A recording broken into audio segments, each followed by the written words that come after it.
GR camphor मोनसे private school आरो बे स्कुला थांनाय बोसोर बे थांनाय समनि बोसोरफ्राव रिजाल्टफ्रा जथेस्थ' मोजां आरो बेनि प्राइभेट रान खालामनाय स्कुलखौ गोबां आंखाल बेयाव दंमोन आरो बेनिनो मोनसे आंखालखौ सुफुंनाय हिसाबै जोंनि सरकारनिफ्राय 15 फाइनेन्स टाइट जे स्किम दं बेनि आन्दारावनो 16 लाखनि मोनसे कमिउनिटि टयलेट बानायना होनाय जाबाय बे कमप्लिट जानायखाय दिनै बेखेवबाय बेबायदिनो जों गामि ओनसोलफ्राव गामिनि रायजो राजाफ्रा मोनसे सिभिलाइज ससाइटि हिसाबै थांनानै थानायनि जिखिनि प्रभिजन बे कमिउनिटि टयलेटआनो जा कमिउनिटि हल बा अपेन कालचार स्टेज बेफोरखौ बानायगासिनो बे माबानि 15 फाइनेन्सनि आन्दारावनो खालामगासिनो दं आरो बेनिनो पार्ट हिसाबै दिनै नैबे जिआर केम्फार बे इंलिश स्कुलाव बेखिनिखौ बेखेवना होनाय जाबाय बेयाव गोबां फरायसाफोर दं आरो दिनै बिथांमोना इउज खालामनो थाखाय बिदि सुबिदा गैबाङामोन निजा बबेहाय जिखिनि बानायदों बे जथेस्थ' मोजां नङामोन बेनिखायनो दिनै सरकारनिफ्राय बिदि फान्ड होनो बेखिनिखौ बानायना होनाय जाबाय जों आसा खालामदों जोंनि फोरोंगिरिफोरजों लोगोसे फरायसाफ्राबो खामानियाव फैगोन हेफाजाब होगोन सिगांनि समफ्राव नुदोंमोन दानिफ्राय अन्तत 10 बोसोरसोनि सिगाङाव दुलाराय बिटिआर ओनसोला जोबोद माबामोन दावराव दावसिमोन बर'जों बर' नांलाय खमलाय बिनि अनगायैबो बर'जों गुबुन रायजोजों नांलाय खमलाय गोरोबलायामोन आरो बेबायदि बारहावा थानायखायनो जोंनि ओनसोला जौगानो हायाखैमोन खिन्थु थांनाय 2020 मायथाइनि 27 जानुवारि खालि जि सुक्ति खालामबाय बिटिआर सुक्ति बे सुक्तिनि उनावहाय जि गोदान सरकार फैबाय बे सरकारा बे ओनसोलाव मोनसे गोजोन थासारि लाबोनो हादों अबयसे बे गोजोन थासारि लाबोनाय जोंनि स्टेट गभर्नमेन्ट आरो सेन्ट्रेल गभर्नमेन्टखौबो बाख्नायनायमोन मानोना बिथांमोनाबो हेफाजाब खालामदों आरो बिथांमोननि नाजानाय हास्थायनायानो जोंनि ओनसोलाव गोजोन थासारि फैबाय गोजोन फैबाय दिनै बर'नि हाथियार दैग्रा संस्थाफोरनि अनगायैबो आदिबासि आरो गरखाफोरनि जिफोर हाथियार दैग्रा मामोन बिसोरबो गासिबो दिनै सरकारजों सुक्ति खालामनानै बुजावजोबफैनानै मोनसे गाव गावनि आखायाव थानाय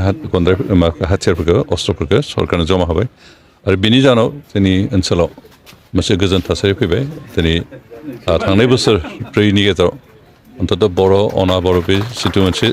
गाज्रि बारहावा दं बेबो गैया जाबाय दिनै जों गासै जाथि जनगोष्ठीजों ज' जालायनानै खामानि मावनानै नैबे ओनसोलखौ जौगाखांनायनि हाबाफारियाव जों आखाइ होनो हानाय बेबायदि मोनसे परिबेसआव आरो बेनिखायनो दिनै नर्थ इस्टआव बेखै उल्फा फरेस्ट ग्रुप आरो NSAनि बादै जेसेबां हाथियार दैग्रा संगठनफोर दंमोन फसंथानफोर बे गासैबो हाथियारखौ दोनथ'नानै दिनै पिसफुल लामाजों गावनि ओनसोलखौ गावनि जातिखौ जौगाखांनो थाखाय खामानि मावदों आखाइयाव लाबाय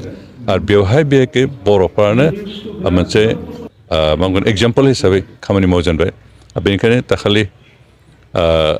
जितु बर' महत्सब खुंनाय जादोंमोन बेयाव भारतनि गाहाय मन्त्रि नरेन्द्र मोदी बिथाङा नुजानानै जोबोद खुसि फोरमायदों आरो लोगोसे बे जातिया जाहाथे जौगाखांनो हायो बिनि थाखाय जिखिनि बिटिआर सुक्ति जिखिनि एग्रिमेन्ट दंमोन जिखिनि रादाय बिथाङा होदोंमोन बे सुक्तिनि गेजेरजों बे गासैखौ मावफुंगोन होननानै जों खोथा होदों आरो बेखौ जोंनि रांखान्थिनि बेलायाव जाहाथे मोनसे सुबिदा जायो बेनिखायनो जों भारत सरकारनि खाथियाव मोनसे दाबि खालामबाय थादों बेनो जाबाय एबार 125 एमेन्डमेन्ट खालामनानै बेखौ आर्टिकेल 280 इन्डियान कनस्टिटिउसन बेखौ एमेन्डमेन्ट खालामनानै 6 सिडिउल काउन्सिल एरियाफ्राव सेन्ट्रेल फान्डखौ डाइरेक्ट हरनो हानायनि बेबस्थाखौ हेफाजाब खालामगोन होननानै बिथाङा दाखालि खोथा होदों आरो बेनिखायनो बे जायोब्ला अन्तत 6 सिडिउल जि काउन्सिलफोर दं नर्थ इस्टआव गासै 10 बे 10 6 सिडिउल काउन्सिलफ्रा जथेस्थ' मोजां जागोन खारन सेन्ट्रेलनि जेसेबां फान्ड फैगोन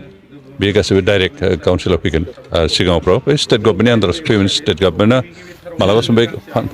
फान्डफोरखौ गुबुन गुबुन खामानियाव डाइभार्ट खालामनानै काउन्सिलाव जि थांखिनि थाखाय हरनाय जायो बेखौ जों मावनो खाबु मोनामोन एबार खिन्थु स्टेट गभर्नमेन्टफ्राबो बिदि हेंथा होनो हानाय नंला बे जुदि माबा एमेन्डमेन्टआ जुदि जाफुङो आरो बिथाङा एमेन्डमेन्टखौ मावफुंगोन होननानै बिथाङा खोथा होदों आरो बेखौ जों आसा खालामदों जे जिहेतु नरेन्द्र मदिया जि बुङो बेखौ मावफुङो दा बेनिखायनो दाखालि बर'लेण्डनि महत्सबाव बिथाङा जि खोथा होबाय बेखौ मावफुंगोन होनना जोंहा फोथायनाय दं आरो बे मावफुंनाय जायोबा जोंहा बिटिआर ओनसोलाव जेसेबां एग्रिमेन्ट बे मावफुंनायजों लोगोसे जोंनि ओनसोलाव जौगाखांनायनि बेलायाव जों जथेस्थ' इजियै खामानि मावफुंनो हानाय बायदि मोनसे खाबुखौ मोनगोन बेखौथ' जों नाजाबाय थाखादों दिनै गोबां गुबुन अपोजिसन पार्टि बा अपोजिसनजों लोब्बा लाखिनाय खामानि मावग्रा संगठनफ्रा बुंबाय थानो हागौ जे जेफोर सुक्तिनि बिनिमयाव जेलनिफ्राय ओंखारनांगौमोन बिसोर जोबथासाराव थाबाय बेनिखाय इउपिपिएल सरकार जेबो मावाखै होनना बुंबाय थादों खिन्थु जायफोर दा जेलाव दङ बिथांमोना सुक्ति जानायनि सिगाङावनो इतिमধ্যে कनभिक्टेडखा आरो कनभिक्टेड जानाय मानसिखौ नों सुक्तिजों रेहाय होनो हाया बेखौ आयेननि गेजेरजोंसो दिहुननो गोनां जागोन आरो दिनै बेखौ प्रसेसटा खालामबाय आरो बे जेसेबां खरस थांदों जेनाखि बिटिआर सरकारा बेखौ बाहायगासिनो दं रावबो इन्डिभिजुवेलि बिनि थाखाय खरस बाहायनो गोनां जायाखै बेनिखायनो सोरबाफ्रा इउपिपिएल सरकारा बा प्रमद बर' बिथांनि दैदेननाय जे सरकार बे सरकारा बे जेलाव थाबाय थानाय सुबुंफोरखौ दिहुननो थाखाय जेबो नाजायाखै जेबो हास्थायाखै जेबो मावाखै होननाया बेसलेस बेनिखाय जायफ्रा बेबायदि बुंदों बिथांमोना खिन्थु गावसोरसो रन्जन दैमारि बिथांखौ दिहुननायनि मुङाव पाब्लिकनिफ्राय कालेक्सन खालामनानै जागासिनो दं खिन्थु बे खामानि बाहायाखै दिनै बिटिआर सरकारा बिथांमोननि जेसेबां खरस नांगौ उकिलनि खरस बायदिसिना खरस बेखौ